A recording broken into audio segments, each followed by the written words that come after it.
took over. Lord, I couldn't be their words, but it will be your words, Lord. And our message for us, Lord, tonight, Lord. I pray about your blessing upon us again. In Jesus' name I pray, Lord. Amen. And God bless everyone. Right? So, Okay, good night again, everyone. And today we're going on to chapter 11. We're almost to the end now. You're recording this? Yeah? Hello? Y'all hearing me? Yes, we are hearing you and it is being recorded. Right, okay. Yeah. So today, chapter 11, actually chapters 11, 12, 13, and 14 deal with some abuses in worship. So we're doing chapter 11, which deals with the woman's head cover and the Lord's Supper. Let's look at an outline of first. Actually, let us read the passage. We'll just read half of it because it's a long passage. Can somebody read first, please? Chapter 11? Just up to 16. 2 to 16. Okay, now I praise you. Let me make sure. Now I praise you, brethren, that you remember me in all things and keep the traditions just as I deliver them to you. But I want you to know that the head of every man is Christ. The head of woman is man, and the head of Christ is God. Every man praying or prophesying, having his head covered, dishonors his head. But every woman who prays or prophesies with her head uncovered dishonors her head. For that is one and the same as if her head was shaved. For a woman is not covered, let her also be shorn. For if a woman is not covered, let her also be shorn. But if it is shameful for a woman to be shorn or shaved, let her be covered. For a man indeed ought not to cover his head, since he is the image and glory of God. But woman is the glory of man. For man is not from woman, but woman from man. Nor was man created for the woman, but woman for the man. For this reason, the woman ought to have a symbol of authority on her head because of the angels. Nevertheless, neither is man independent of woman, nor woman independent of man in the Lord. For as woman came from man, even so man also comes through woman. But all things are from God. Judge among yourselves. Is it proper for a woman to pray to God with her head uncovered? Does not even nature itself teach you that if a man has long hair, it is a dishonor to him?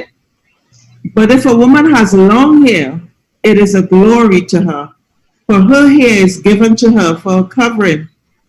But if anyone seems to be contentious, we have no such custom, nor do the churches of God. All right. So chapter 11 outline, we divided into two parts.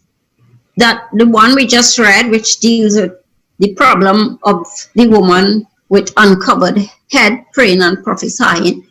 And then the second part, the abuse of the Lord's Supper.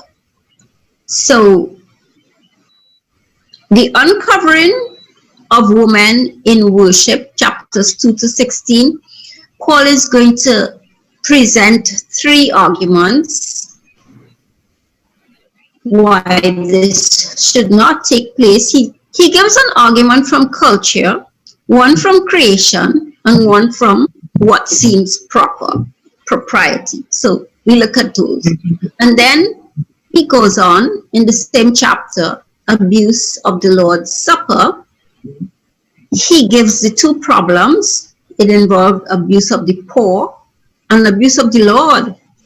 And then he gives the answers. Discern the body and wait for another. So after Paul finished addressing the issue of idol worship, he now goes on to abuses in the assemblies. The woman's head cover and the Lord's Supper in chapter 11, and then he'll go on in chapters 12 to 14, speaking in tongues. So we look first at chapter 11 and this first part of chapter 11. Now, in Paul's responses here, verses 2 to 16, he is assuming an understanding between the Corinthians and him on some key points, and we don't know, we don't have that understanding. So they have an understanding about the customs, the culture, the early Christian worship that we are not privy to, and Paul does not explain them because they both know. So very often we'll find that it is difficult to say what was going on in this situation.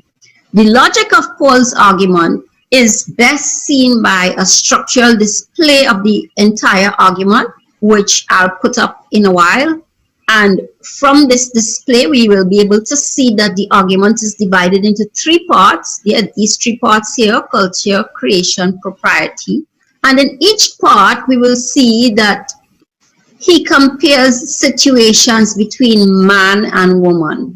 The situation of the man is contrasted with the situation of the woman, but the argument is aimed at the woman. There is no problem with the man. So what is this problem? It has to do with her head being uncovered while praying or prophesying. We can see that from verses 5 to 6 and 13. So I'm going to look at the structure, and we'll use the New King James Version for this because it sticks more to the original wording. Oops, how did that get here? On this side. Bring it to the side. Move it too far to me. Sean, do you know how I get this? I'm seeing it up at this. Hold on. The display. And the controls on the No, just anyway. I'll move it out then. This display that was in my. Okay. So here's this the structural display of the verses 2 to 6. I'll read it. And he says now the conjunctions are very important, so you should always pay attention to the conjunctions. Now I praise you, brethren, that you remember me in all things and keep the traditions just as I delivered them to you. So he begins with praise for them keeping the traditions that he has delivered to them. But he actually doesn't go into any much praise after that. In fact, when we come to the second part, we will see that he says he has no praise for them in this situation with the Lord's Supper. So this is the first part of his argument. I want you to know that the head of every man is Christ, and the head of woman is man, and the head of Christ is God. Now Paul uses head in two ways here. So this is our key. This is how I will distinguish it in the structural outline. The capital letters, for if I write H-E-A-D, Paul is using it metaphorically, whereas the small letters, head, literal, he's meaning the literal, actual, physical head.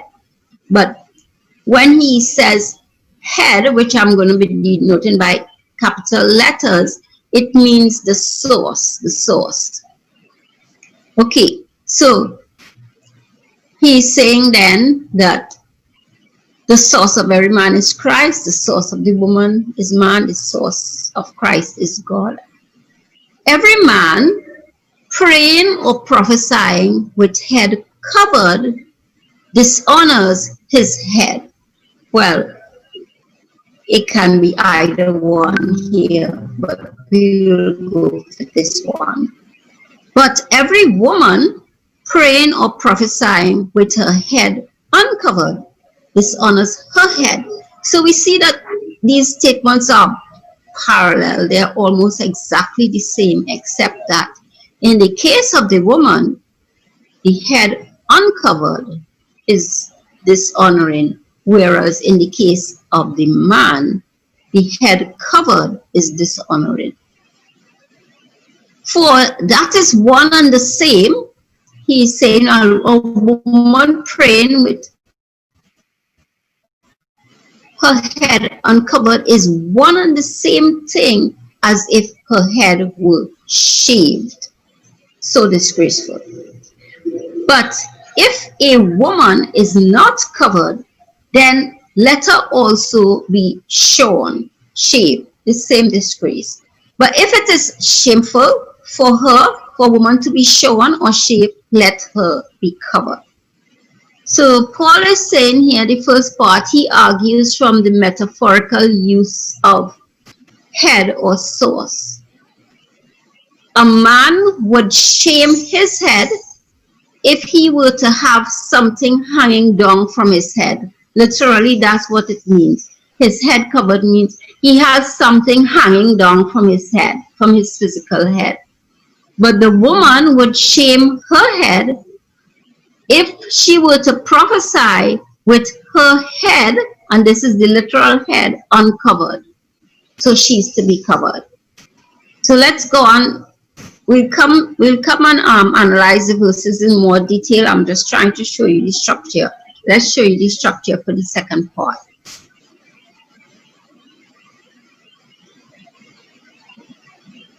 So he says in verse 7, for indeed, or on the one hand, a man ought not to cover his head, since he's the image and glory of God. But on the other hand, the woman is the glory of man. So there's an implication there that he doesn't quite say, but he goes on to explain how the woman is the glory of man. For man is not from woman, but woman from man. He's alluding here to the creation story. Nor was man created for the woman, but woman for the man. And we look at that when we go back to the Genesis account. So for this reason, the woman ought to have a symbol of authority on her head. And because of the angels, he says. But we're seeing the structure here. Nevertheless, he goes on to say, neither is man independent of woman, nor woman independent of man in the Lord. For as woman came from man, so man also comes from woman in childbirth, and all things are from God.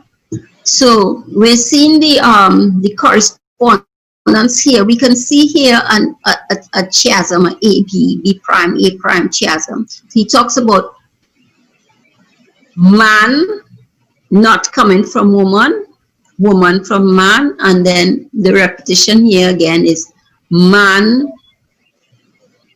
not created for woman, but woman created for man.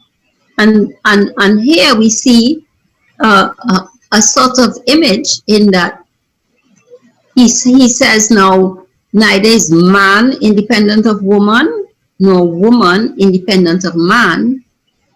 But now he makes a reversal. He doesn't go the man, woman, woman, man. He says, but for as woman came from man, so man comes from woman. So now he reverses the order and he talks about the woman first and then the man. instead of the man-woman repetition. So that is also is going to be significant. So in this part, Paul is arguing that the man ought not to have his head covered, since he is God's image and glory, but the woman is man's glory. So she ought to have authority over her head, literally is what it says. And then he introduces something very surprising because of the angels. So we'll see what Paul means by that. Let's take a look at the structure of the next part 3. So his next point, he says, judge among yourselves. Is it proper to pray to God, for the woman to pray to God with head uncovered? Does not even nature itself teach you that if on the one hand a man has long hair, it is a dishonor to him, but if on the other hand a woman has long hair, it is a glory to her, for her hair was given to her for a covering, or in place of, some translations have a covering. But if anyone seems to be contentious, we have no such custom, nor do the churches of God. So Paul picks up the issue again of appealing to their sense of propriety, whereas in the second part he was appealing to creation order. And he concludes that if anyone wants to be contentious, the churches have no such other custom. Okay, so let's try to analyze a bit. The first question that should arise is, what specifically does it mean for the woman to pray or prophesy uncovered as to the head? That's literally what it says.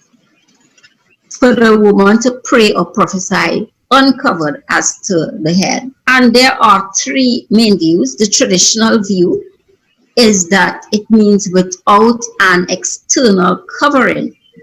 But there is a problem with this view, because we'll see that verse 15 says that her hair is given to her as a covering. So there's going to be a little conflict there. The second view, what specifically it means for woman to pray or prophesy uncovered as to the head. The second view is that the covering is long hair, that some were cutting their hair short, and that was the problem. But this also conflicts with the shortening of the hair that Paul recommends if she doesn't want to cover. And then a more recent view, it says that uncovered means loosed hair. So she was not to let her hair down and flowing in public or in the church while praying or prophesying. And we'll see that there are some problems here also conflicting with verse 7 and even verse 15, as we have here, that the long hair is her glory. The second question that should arise from these verses is, why were some women disregarding the custom? So obviously, as it says here, but if anyone seems to be contentious, obviously there was some contention going on in the church. And why were they being contentious and disregarding the custom? Well, traditionally, it was said that some women were being insubordinate to their husbands because of their newfound freedom in Christ.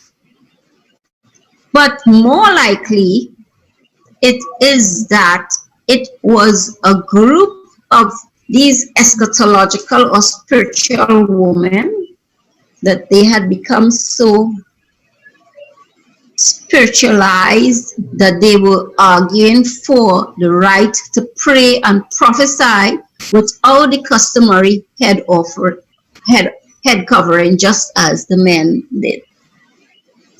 So there's a lot of questions in this passage. Probably we have more questions than answers. Let's try to look at the verses separately now. So we look at the first argument from culture and shame. And well, we read it twice already. I wouldn't read again. So Paul starts by praising.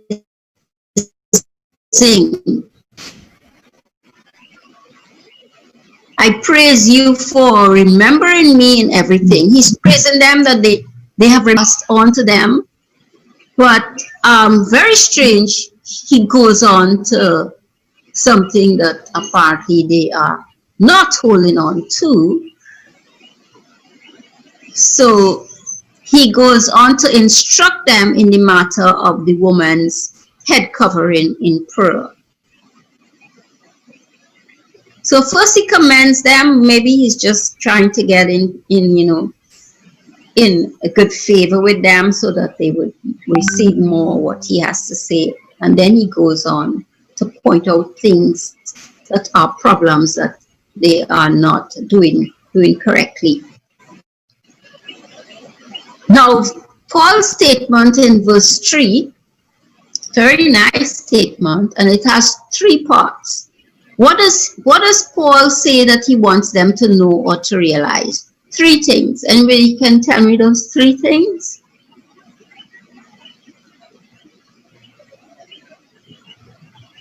What does Paul say he wants them in verse 3? What does he want them to know or to realize?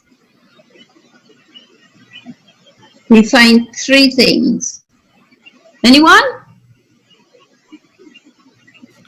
Jonathan, hi. Hi. So we have here that in verse 3 that Christ is the head of every man, the head of the woman is the man, and the head of Christ is God.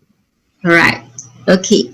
So, and notice that in each of these he uses head, right? So in each of these relationships he uses the word head to express the relationship between man and Christ, woman and man, Christ and God. So we have to understand the meaning of this head. How is Paul using this word head here? Well, if we look at man Christ, we know that, Christ created. So he is Christ. Jesus is the source of every man's life because he created us all. It could also mean that he's talking about believers here, that Christ is the head of every man because in the new creation, every Christian, Christ is the head of every Christian in the new creation. But if we look at the woman-man relationship, we might get a better idea. So in terms of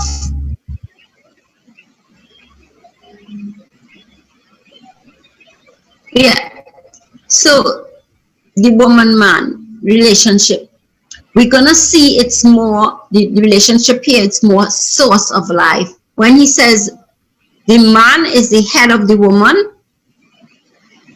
well, is that like an authoritative figure? More likely, no. He's talking about source of life because he's going to go on in verses 8 and 9 to talk about the creation of woman, how the man was created first, and then the woman was made from the man. So we're getting an idea that the headship talked about here is more the source of life rather than authority or rulership. And that also fits in with what we said about man and Christ, that Christ is the source of the man's life. But then he talks about God being the head of Christ. So now he's not saying that God created Christ. Christ is not a created being, right?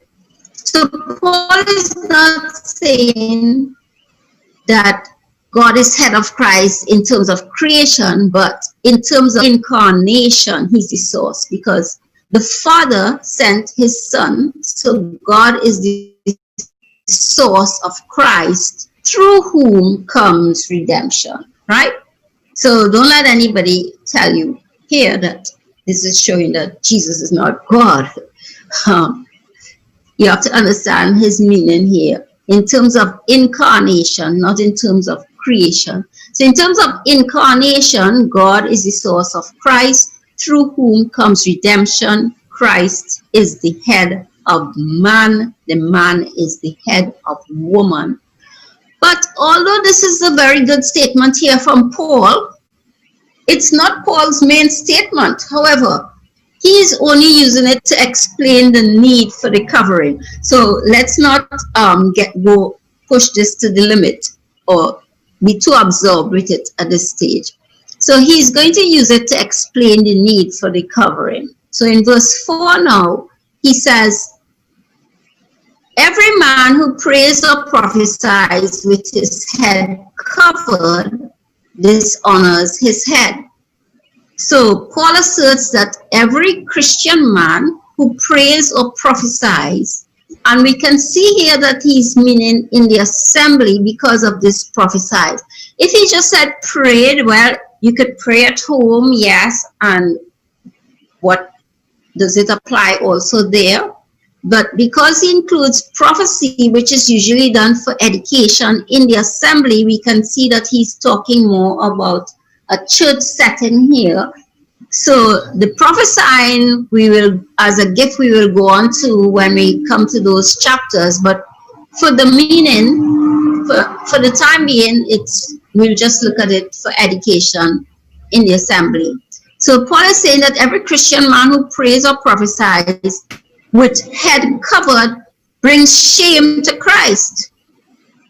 Well, there's a problem here in that there is no evidence that men in these cultures covered their heads. Hats, as we know, did not come into creation until a long time after. So we understand what Paul is saying, but we don't know why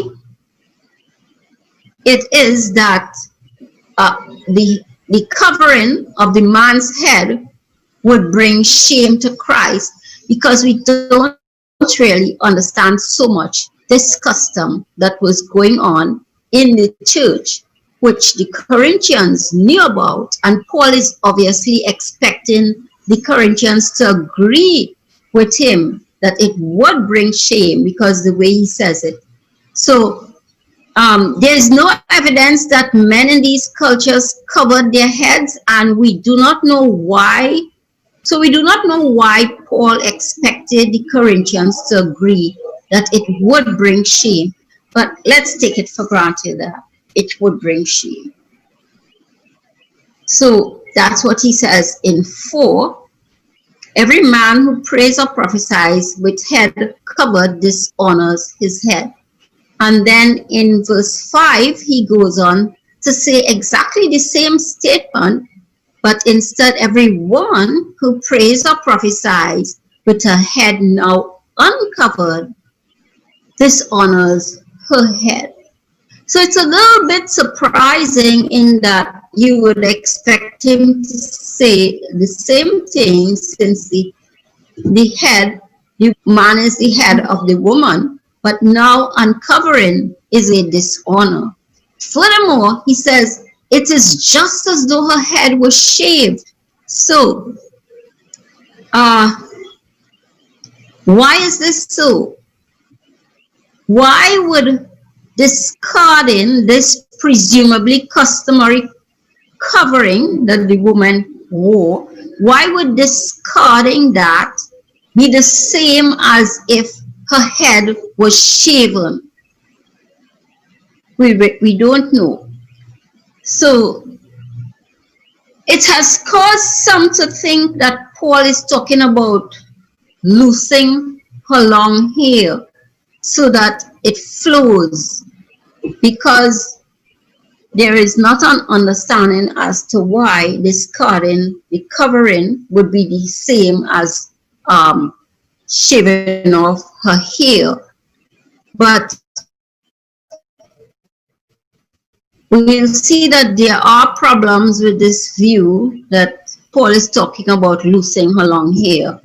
Paul says long hair is woman's glory, so it can't be a bad thing.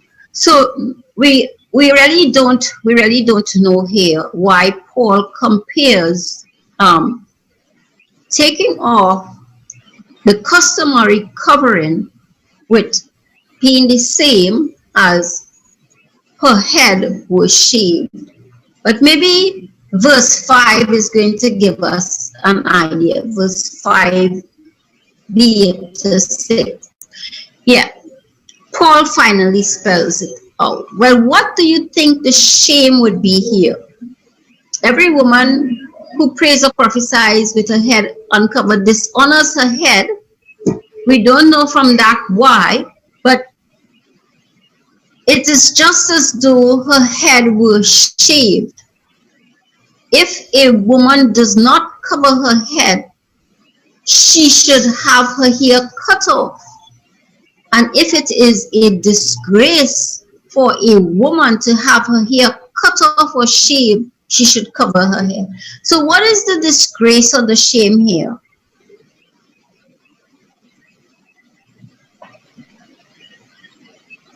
That Paul is saying, not that you necessarily agree with it at this stage, but what is Paul indicating from verse 6 that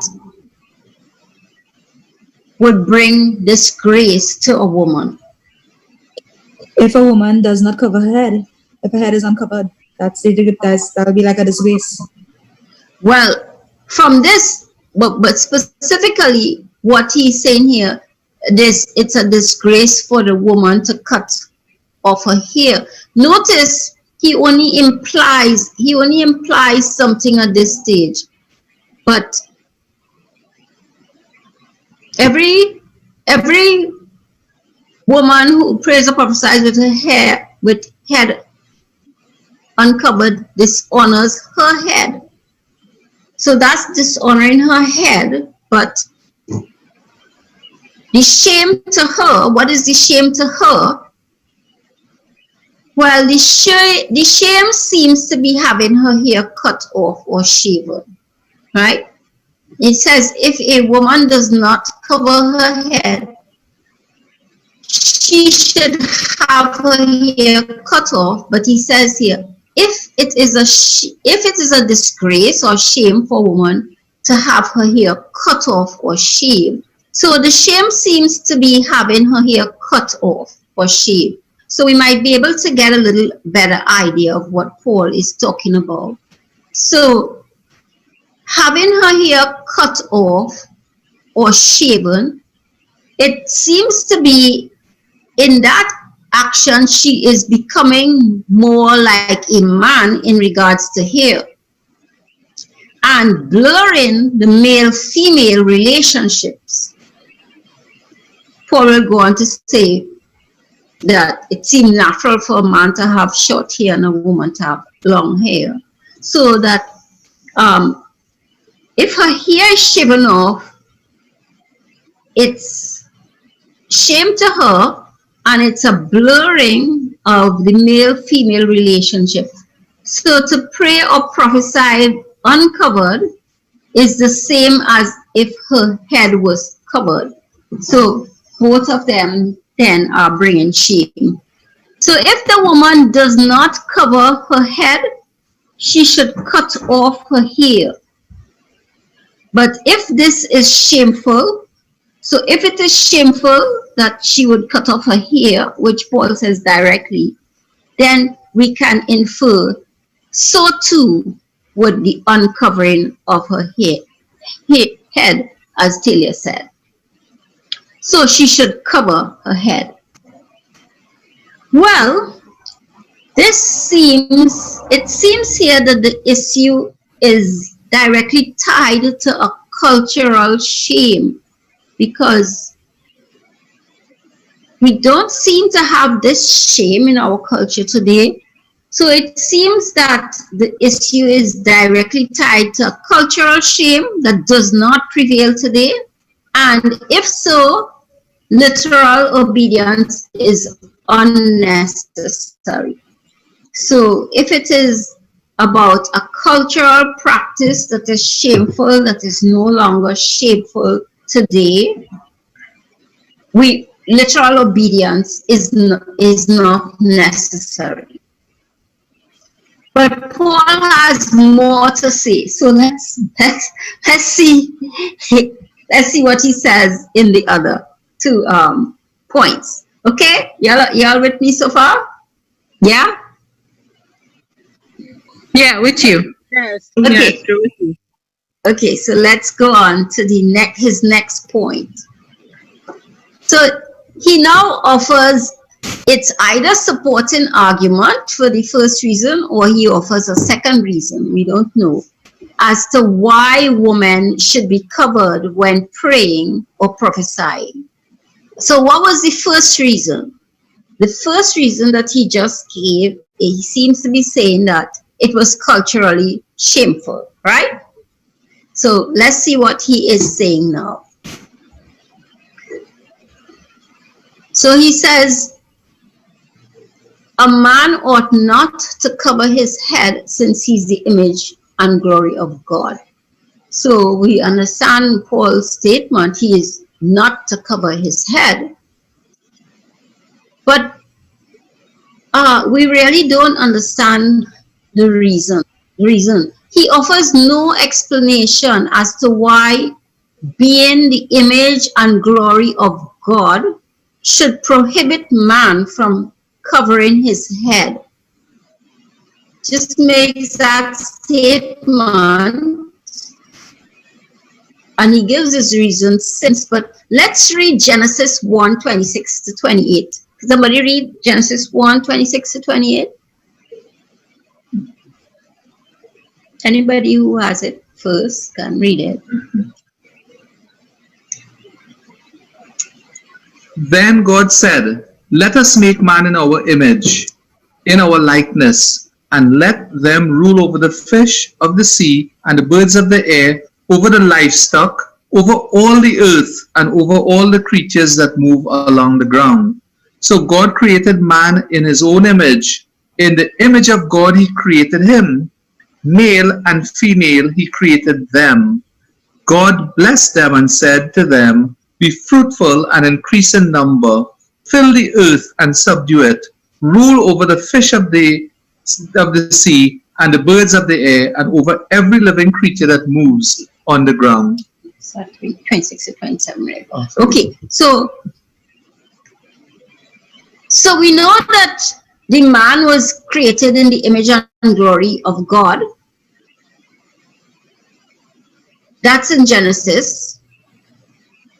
But why is it then that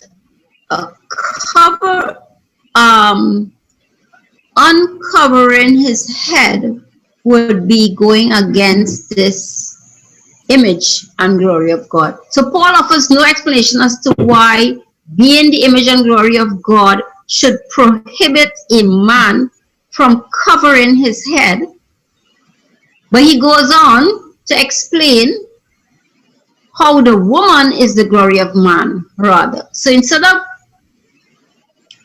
offering some explanation, for the explanation, he says, but the woman is the glory of man, and he goes on to explain in verses 8 and 9, why the woman is the glory of man. So note, however, that very important, he does not say that the woman is the image of man, right? He says that the man is the image and glory of God. But what does he say? The woman is what? The glory of man. The woman was made in the image of God, not in the image of man, right? Everybody agrees? Yes? Okay. So, why is man the glory of God? Well, based on the creation order also. Man is the glory of God based on the creation order, which he's going to talk about now. So let's read Genesis 2 verses 18 to 23.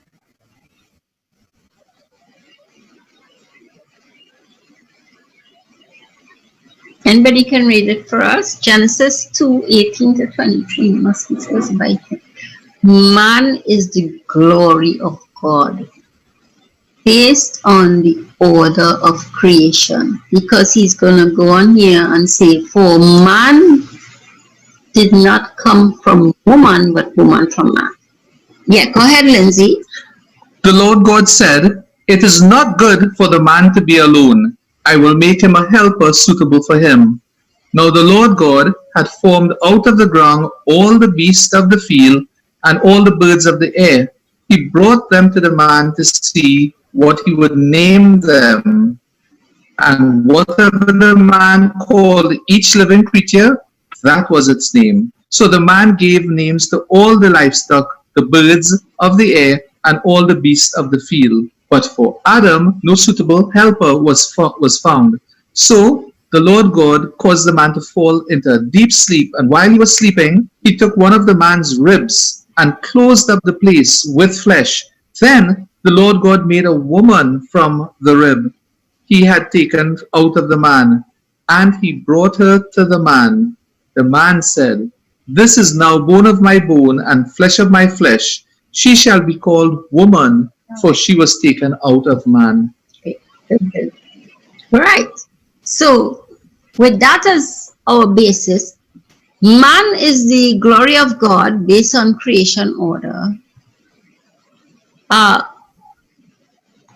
By creating man in his own image, God set his glory in man.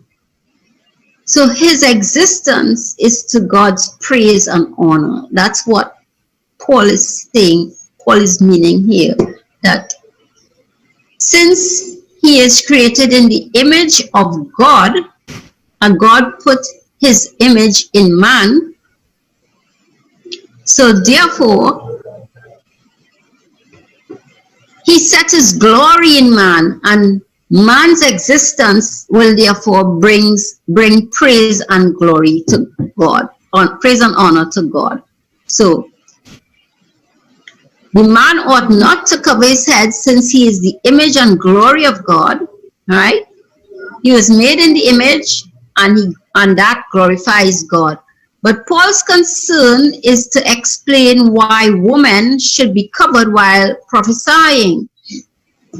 The implication is that by prophesying in a way that disregards distinctions between the sexes, she brings shame on the man whose glory she is.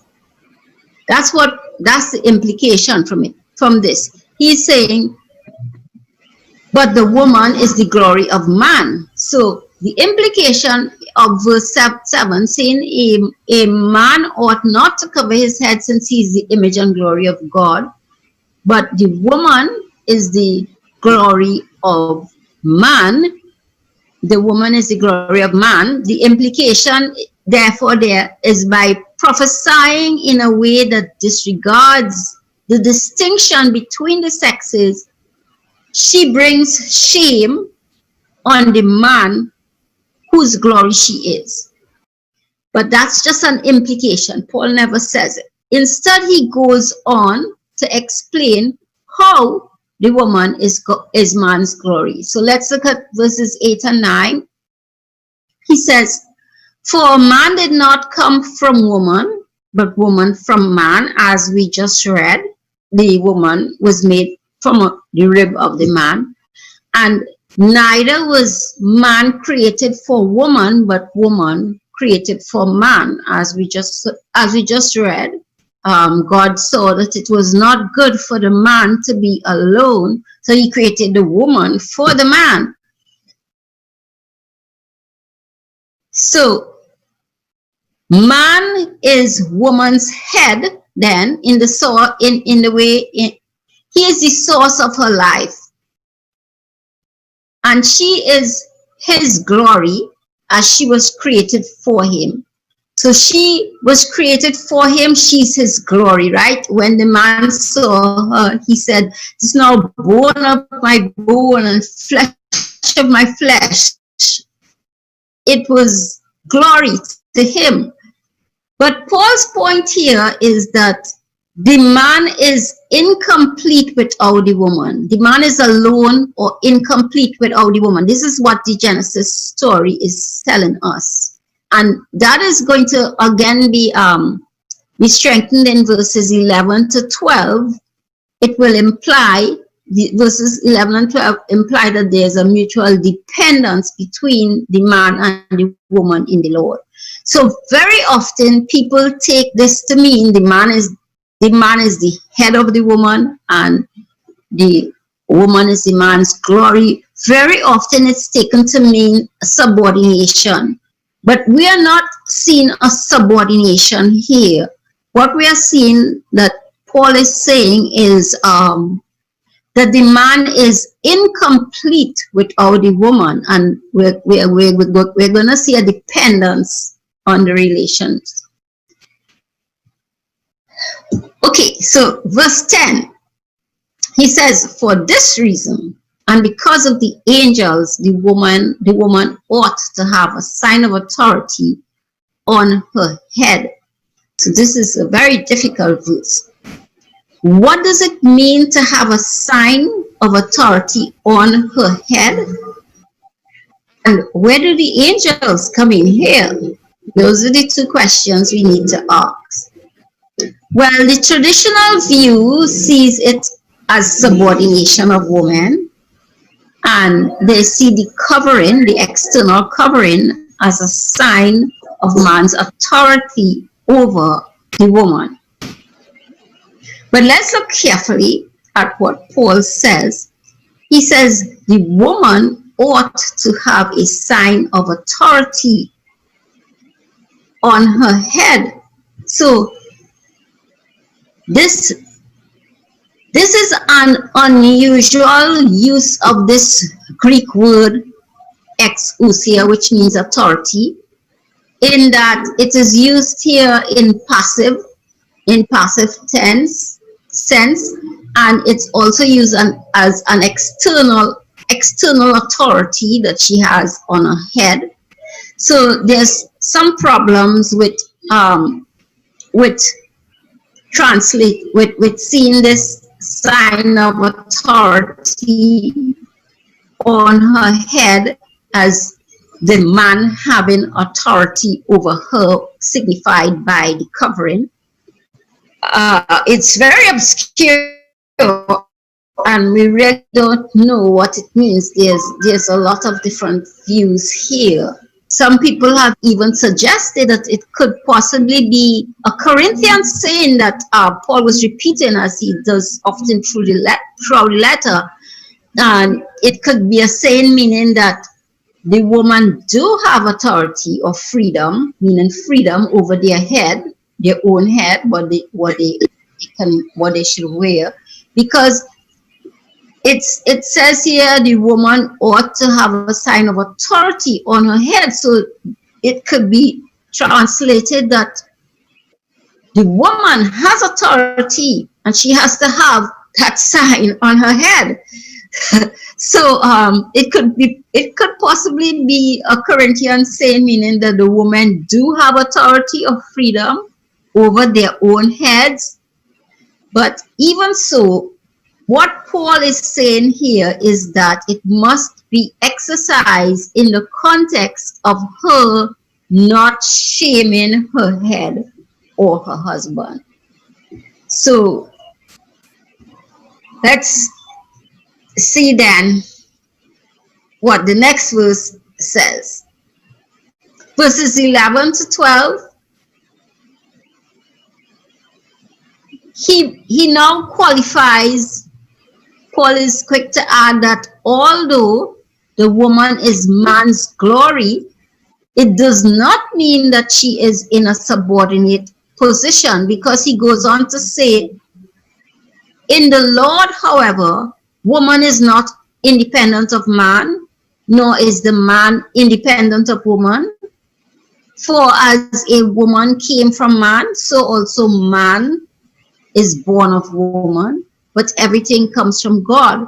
So just as the woman was created, Eve was created from the rib of Adam, she came from his side, but now the women are born, the men are born of women, so the man comes from the woman also, right? So Paul qualifies that although woman is man's glory, it does not mean she is in a subordinate position to his will. But in the Lord, as believers, they are dependent on each other. Man is now born of the woman, who at creation came from his side. And everything, including the woman, comes from God. But Paul has one more point. So let's see. Maybe this did not enlighten us too much about the head covering, but he seems to be drawing from the creation order that this point, the implication here is that by prophesying in a way that disregards the distinction between the sexes, she brings shame on the man whose glory she is. So let's look at the last point. So Paul now returns to the motive of shame that was in his first point, but in a slightly different perspective. So there, he used shame from the idea that the man was the head of the woman, more from a theological point of view. But now he's going to appeal to their judgment. So from a slightly different perspective, and he uses their own judgment or their sense of propriety, what is proper. He says, judge for yourselves. Is it proper for a woman to pray to God with her head uncovered? So they must make a judgment based on what is proper. And he goes on to say, does not the very nature of things teach you? So they must judge based on the nature of things, which is that if a man has long hair, it is a disgrace to him, but if a woman has long hair, it is glory. So the nature of things being the man has short hair and the woman long. So Paul now asks two rhetorical questions, right? In verses 4 to 6, the first part, the appeal to shame was given on a theological basis, which is that Christ is the head of man and man is the head of woman. But now he's using propriety, disgrace, glory. So he's using a more universal basis here. And we'll also notice that Paul is going to shift from head to hair. Whereas he was talking more about head all along, he's going to start talking about hair. So in verse 14, Paul asks, does not nature teach you this? Right? Judge for yourselves. First he asks, is it proper for a man to pray with head for a woman to pray with head uncovered? And doesn't the very nature of things teach you that? So He is not arguing that men must wear their hair short and that women must have long hair, but he's saying from what was normal in his time. So the disgrace there lay in the unnaturalness of long hair on men. So he says, does not the very nature of things teach you that if a man has long hair, it is a disgrace to him? So the disgrace there was the unnaturalness of men having long hair. And he says in verse 15, but if a woman has long hair, it's not a disgrace to her, it is her glory. So the opposite prevails for women.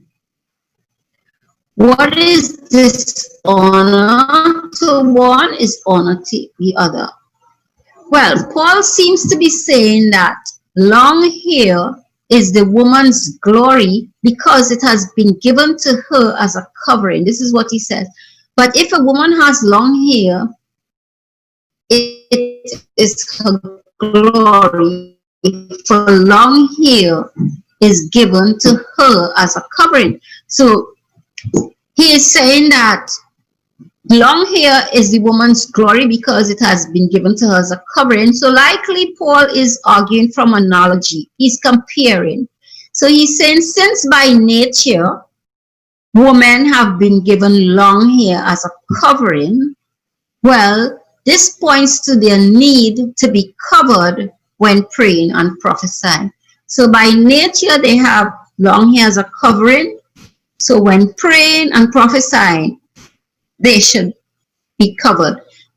Paul is making that sort of an analogy. Just as naturally she has a covering of long hair, so when praying she should have, and prophesying she should have a covering on her head. But verse 16 is very important. He says, if anyone wants to be contentious about this, we have no other practice, nor do the churches of God. So here Paul brings his argument to a close. And we see now that he is dealing with a church custom, because he says if anyone wants to be contentious, we have no other practice, nor do the church. He's dealing with a church custom, and he appeals to what goes on in the churches of God. So his sentence is saying, if anyone wants to be contentious, when he says if anyone wants to be contentious, it indicates that, yes, there were people who were being contentious. It indicates that this is what some of them were doing, arguing about it. So again, more likely some women were discarding their traditional covering of some kind, which we don't know. And Paul says, well, in the churches, we don't do that. And neither in his churches nor in the other churches, in the churches of God. So he's really reminding them here that they belong to a greater body than their individual churches. But what is surprising here is that Paul falls short of giving a command. So he gives an argument for it, and he tells us that if anyone wants to be contentious about it, well, we don't have any other practice. But he never directly commands them to cover their hair when praying or prophesying. So he falls short of giving a command, and the way he says it too, it is not something over which he has great passion. Like the next issue, we'll see a big difference in the way he argues. And Paul does not usually argue for customs. Paul does not usually put customs on a high pedestal. So what can we say? Applications. What do you all see?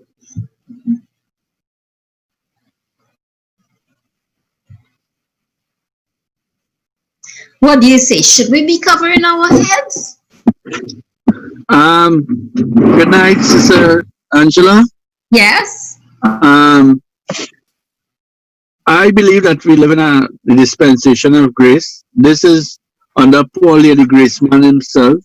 And as they say, he don't press much on customs. And we have to look at, we don't know exactly, as you said rightly, what was happening that time in the Corinthian church concerning this and the culture concerning this matter. But I know for some it's very a touchy subject concerning the covering of the hair, just as the woman preaching and all to in the church is a touchy subject with a lot of believers. But for me personally, it's my personal opinion. I see nothing about it neither. Right.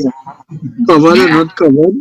I mean, I think it has something to do a lot with authority concerning the husband and the wife.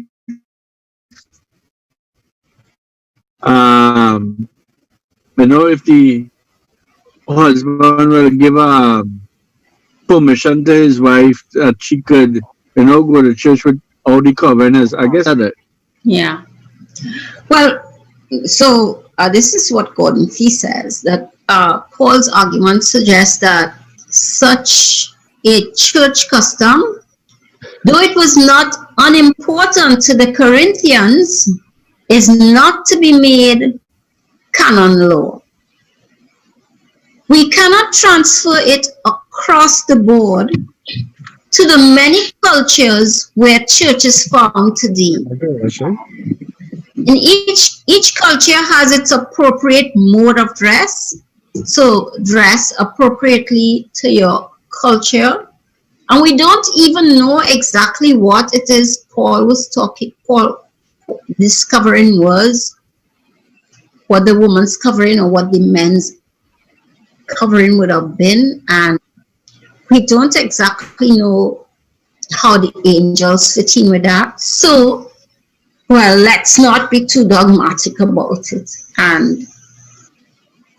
But the principles remain the same. We do everything to honor the woman honors her husband, and husband honors Christ, and Christ honors God. Could I comment? I like to say this is such a good lesson. Yes. Yes. I like to look at the extra biblical. I like to look at the situation at the time. And one of the things I gleaned from the whole period of time is that Paul had some issues. Yes, the woman became, as you mentioned earlier, kind of liberated. And it was an act of defiance to husbands. All right. And the tradition was coming out of Torah, and what was practiced in Jewish places of worship. The women had veils that they used to wear as a form of how shall I put it, reverence, respect, of respect to God and the husbands as well. It was a symbol. No, there's another word they use, source, but some of the scholars use authority, and and Paul, I think, held on to more the authority word. So he saw man being subject in terms of God being the authority, and he saw that the wife being subject in terms of the man's authority. So he was speaking, this is just a view out of that context. Yeah, that is the traditional view. Yeah, out of that context. So he said when the women started to put the veils aside, it was a form of rebellion against the husbands and against God. And one of the strong points he was making, he said, listen, that is not the tradition we know in the church. There was another thing that was happening also quickly. The Romans in their pagan worship, in some instances, would have covered their heads to worship their gods. And Paul wanted to disassociate himself and the church from that kind of practice. So that was one of the reasons as well that he framed it in that context. That is not to be encouraged. Well, what is that? The men, the Roman men covered their heads. Yeah, to worship their pagan gods. So he wanted to disassociate the church from that kind of custom. The only one I don't have an answer for is the one with the angels. After now, Pastor, after now we have a sect right now. The men cover their heads, and Islam they cover their head for worship. But Islam and Christianity is two different things. Yeah, but even Pastor, at that time, the Jewish men they used to cover part of their head at that point in time too, or still do it. Well, according to what I read at the time, Paul was discouraging that was not a practice based on what I read. It may have been, but where we see in Jews right now, men like we see them that they cover the part of the head. All right, okay. Yeah, no, but at that time it was not. And I mean, even when they show us the films and so like that with the men, it is not necessarily that in those earlier days they did it. Yes.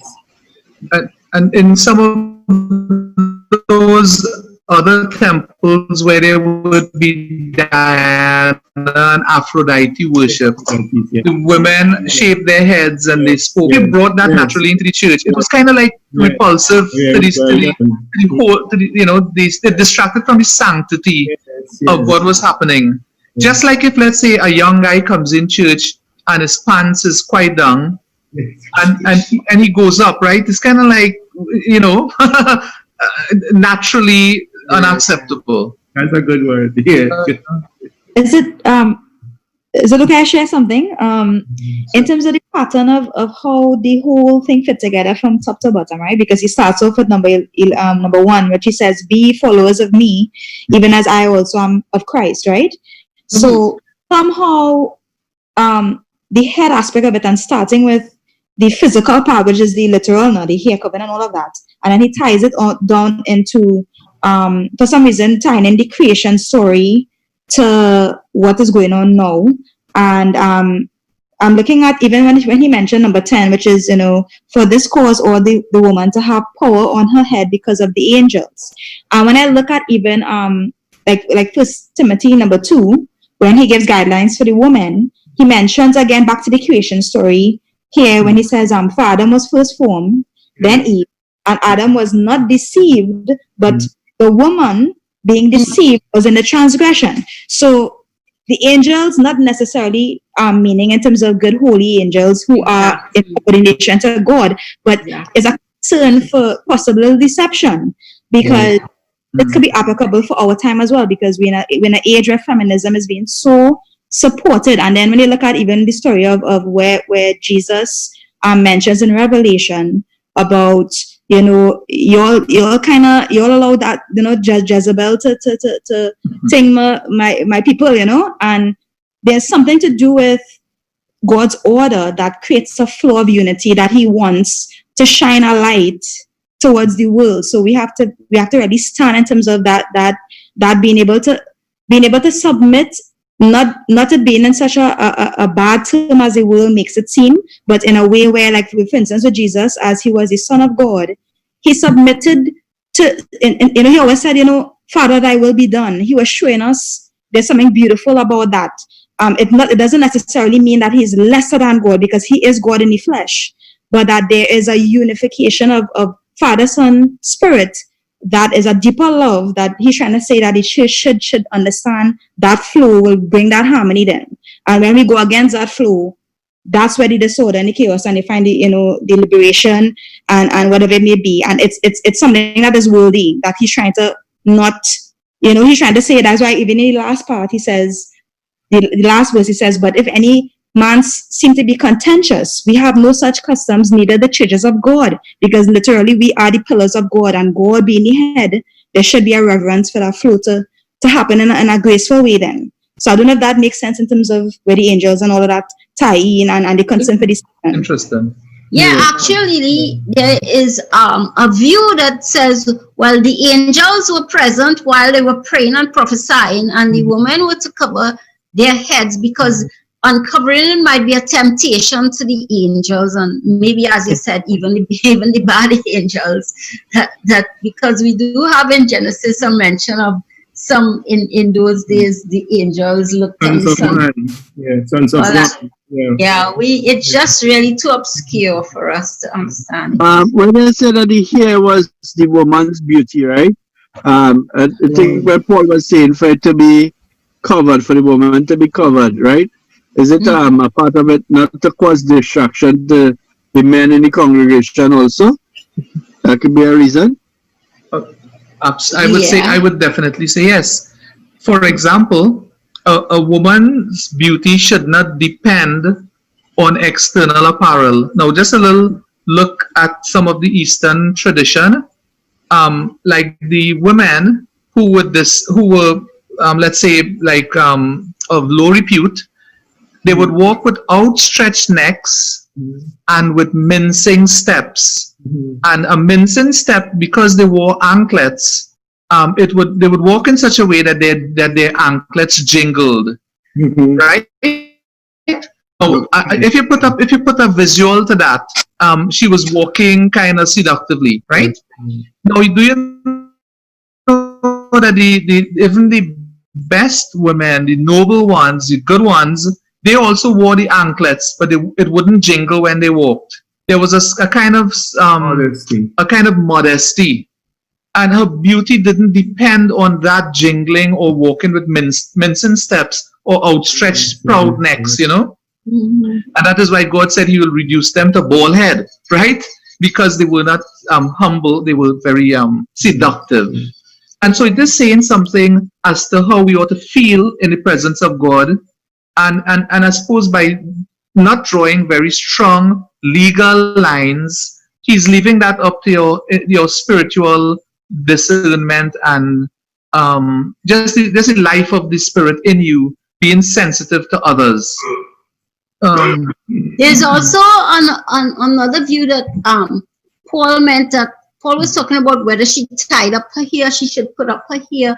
But if she loosened it and let it down, like that was more like how a prostitute might dress in those days, with with loose hair flowing, so that the woman wasn't to do that. So that also is another view of what Paul was saying. I have a question. In terms of Genesis, right? Where was Adam at the moment that the serpent was speaking to the woman? Because in terms of the flow of it, she was right there with him. He was there with him. She was right there with him, right by her side. So this interaction between the serpent and the woman was happening right in front. Yes. Okay. Yeah. Well, at least that thing that you quoted, we have another view on that, on the interpretation. That yeah. Okay. Yeah. Yeah. I think for me, it goes with how Paul says, right? So in terms of, he's focusing on some heresies in the church, not heresies, but disagreements in the church. And now he's coming to a point where he's talking about worship items. So in this one, he's talking about women in the church, and he will talk about the Lord's Supper, then he will talk about the tongues and the gifts and all this kind of stuff. So I believe, and how Paul writes to, Paul is talking one chapter, and it is like, for example, speaking of tongues is the 3 chapters he will talk about it, and he develops a long kind of winded argument. So for me, going with his custom, how he would normally write, I would think that he was addressing specific things that were causing distractions or in the church. So like in the same light where he was talking about the food with meat and all of the stuff that had gone on, and he had continued long way going on the road. So I believe that all of it has to tie in with the theme that he has been speaking throughout Corinthians about loving our brethren. And I think in this particular instance, I would agree with those who say that it probably was creating distraction, or probably it was disrespectful to their husband, because they mentioned husband and wife is more or less in the chapter, in the scriptures here and the verses. So probably in the general sense of there would be, like in the second half of the chapter itself talks about communion in particular. So I believe that it goes in the general theme of probably he was just suggesting something to Yeah. ease the disagreement in the worship service and in the general community of faith as well. Even and Peter had mentioned it and all too. He said, "Your beauty should not come from outward adornment, such as elaborate hairstyles and the wearing of gold jewelry or fine clothes." And First Peter and 3.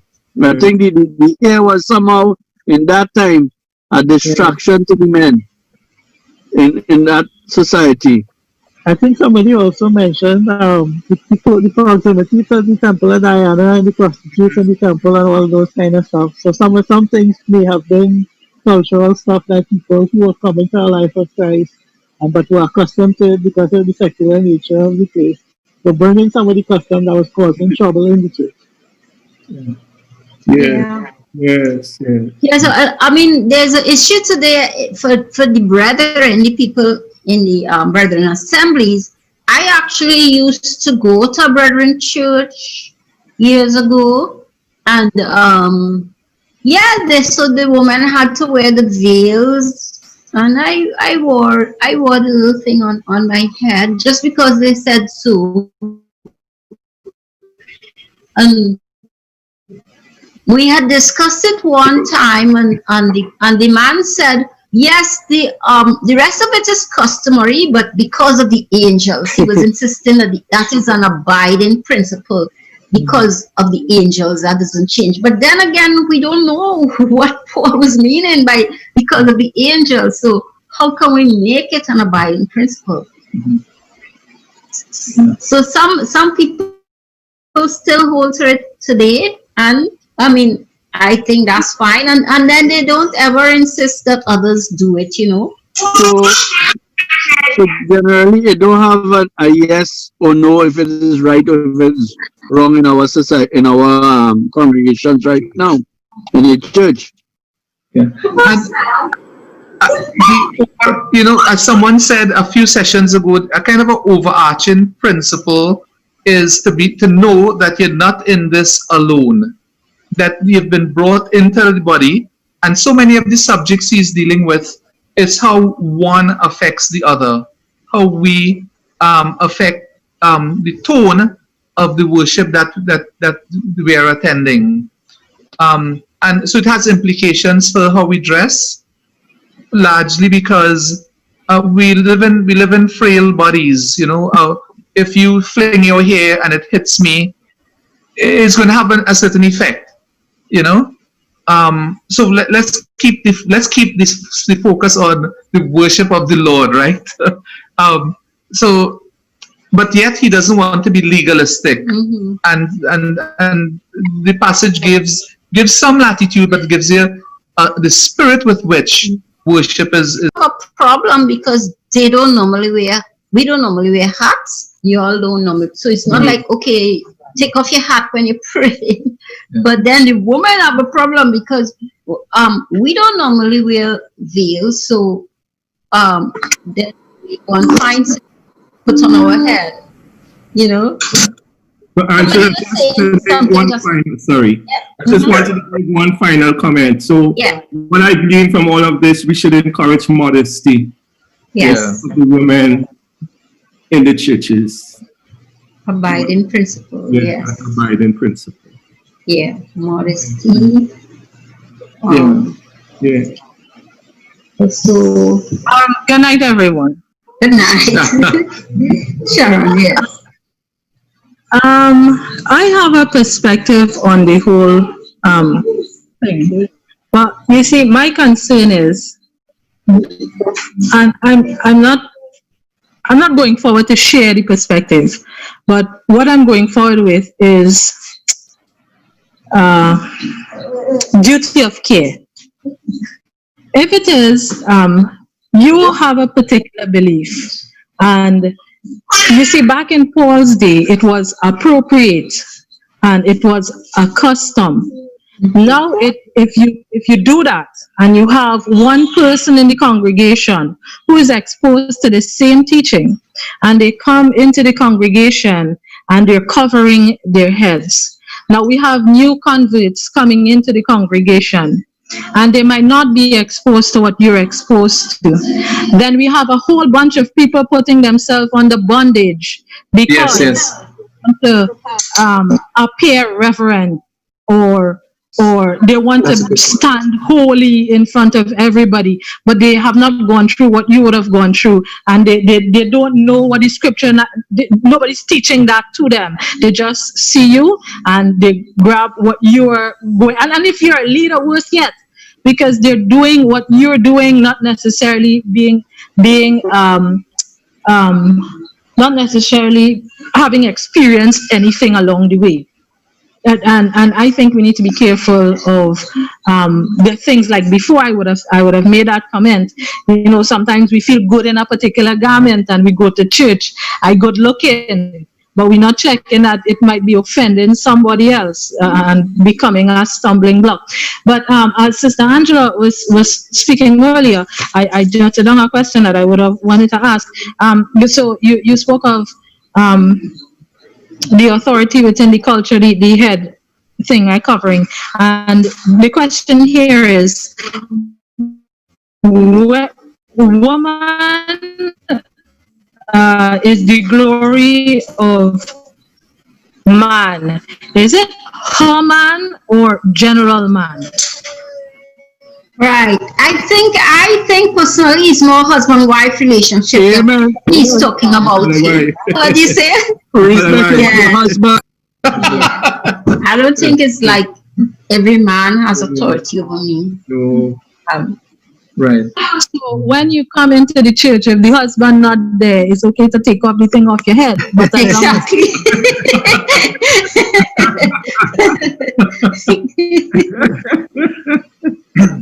And then what about those who weren't married? Then they wouldn't have this problem at all. They could pray. They could pray with their head uncovered because they didn't have a husband to dishonor. But you always have the spiritual husband who is Jesus. He's always around. That husband is always there. So I dare not decide on any phone while I'm in the toilet because I mean my head won't be covered. What you? Yeah. Well, I think a private home is different to the public assembly. Right, that's right. You know, yeah. No, I'm commenting on the point that Pastor Gian would have made when he said that Jesus is the spiritual husband. So then I always have to be covering my head in that regard. What do you think? No, well, if you're looking at Jesus as the head, the man was supposed to uncover his head to show Christ as his head. Yeah. So I don't know if you're looking at two different congregations. Remember, they would apply uncover. I don't know. In the congregation worship, what Paul was talking about in congregational worship. This issue was the congregational worship, not at your home in private. He was addressing congregational worship here. The glory of the woman, Sister Angela, is for her husband. Yeah. That's when she's uncovered. So that is supposed to be in a private place, in the home. Just as Christ is the head of the church, and we are the body of the Christ, and the man is subject to God, his head is uncovered. Similarly, the woman to the man. But in terms of congregational worship, we are supposed to maintain the modesty. We are supposed to maintain the modesty. The glory is exposed to her husband in a private place. Right. That's what the apostle is talking about. Yes. Yeah. Well, it doesn't seem like we have time to go on to the next chapter. So Lindsay will Lindsay will do it next week. Sure. Yeah. Excellent. The communion, the Lord's Supper, very important. That's another one. More trouble with that. More trouble. More trouble. But it's kind of not so much a problem in our churches. Not so much. Not so much. Yeah, but it still gives you something to search your heart, you know. You know, it gives us a good parameter to measure our love of the Lord and so on. Yeah, you'll see. Yeah. Okay. Sean, brother? I guess we have come to the end today. We have a lot of fun on this one as well. Yeah. So we have reached quite 9 o'clock today. So as usual, I'll give anybody the opportunity to dismiss us in prayer unless you have a question. Anybody?